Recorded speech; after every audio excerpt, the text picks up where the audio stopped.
Ikigai हे एक international bestseller book आहे. या पुस्तकाचे लेखक आहेत हेक्टर ग्रॅशिया आणि फ्रान्सिस मिराल्स. इकिगाय हा एक जॅपनीज शब्द आहे, ज्याचा मराठीमध्ये अर्थ होतो आयुष्याचे ध्येय किंवा उद्देश्य. जापानमधील लोकांचं सरासरी आयुर्मान हे जगातील इतर देशांच्या तुलनेत खूपच जास्त आहे. जापानमधील ओकिनावा या शहरात तर वयाची 100 पार केलेले लोक सुदृढ आयुष्य जगतात.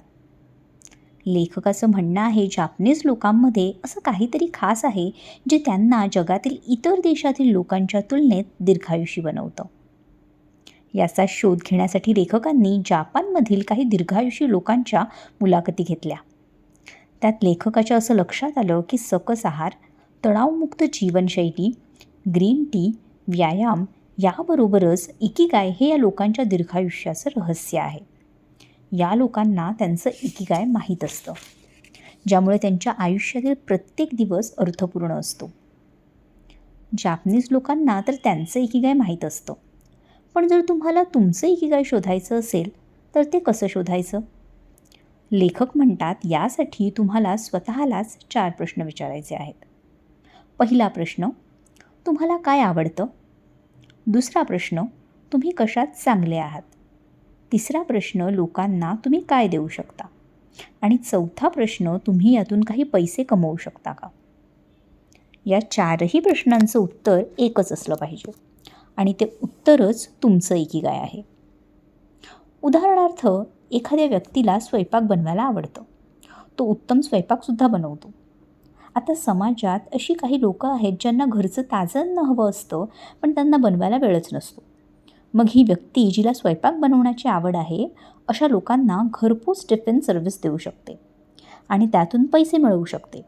म्हणजेच स्वयंपाक बनवणं हे त्या व्यक्तीचं इकिगाय आहे. जापनीज लोकांचं अजून एक वैशिष्ट्य म्हणजे हे लोक कधीच रिटायर होत नाहीत. जोपर्यंत शरीर साथ देतं तोपर्यंत हे लोक नेहमी काही ना काही करतच राहतात. जापानमध्ये एक म्हण आहे, हारा हाचिबू. ही म्हण हे लोक जेवणापूर्वी म्हणतात. या म्हणीचा अर्थ आहे, तुमचे पोट 80%च भरलं पाहिजे, म्हणजेच 20% पोट रिकामी राहिलं पाहिजे. इथल्या रेस्टॉरंटमध्ये तुम्ही कोणतीही डिश ऑर्डर केली की ती 5 प्लेट्समध्ये सर्व केली जाते, ज्यात 4 प्लेट्स छोट्या असतात आणि मेन डिश थोडीशी मोठी असते. त्यामुळे खाणाऱ्याला असं वाटतं आपण खूप काही खाल्लं आहे, पण प्रत्यक्षात त्याने कमी खाल्लेलं असतं. या पुस्तकात काही 100 पार केलेल्या लोकांच्या मुलाखती समाविष्ट केलेल्या आहेत. ओकिनावामधील लोकांचं डाएट, व्यायाम, मेडिटेशनच्या पद्धती विस्तृतपणे दिलेल्या आहेत. पुस्तकाच्या शेवटी लेखकाने 10 इकिगायचे रूल्स सांगितलेत. पहिला रूल म्हणजे नेहमी ॲक्टिव्ह राहा, रिटायर होऊ नका. दुसरा रूल, घाई करू नका, वागण्या बोलण्यामध्ये संथता ठेवा. तिसरा रूल, खाताना 20% पोट रिकामी ठेवा. चौथा रूल, स्वतःला चांगल्या मित्रांच्या सानिध्यात ठेवा. 5वा रूल, व्यायाम करा. 6वा रूल, नेहमी हसतमुख राहा. 7वा रूल, निसर्गाच्या सानिध्यात राहा. 8वा रूल, कृतज्ञ राहा. 9वा रूल, भूतकाळाचा विचार न करता वर्तमानात जगायला शिका.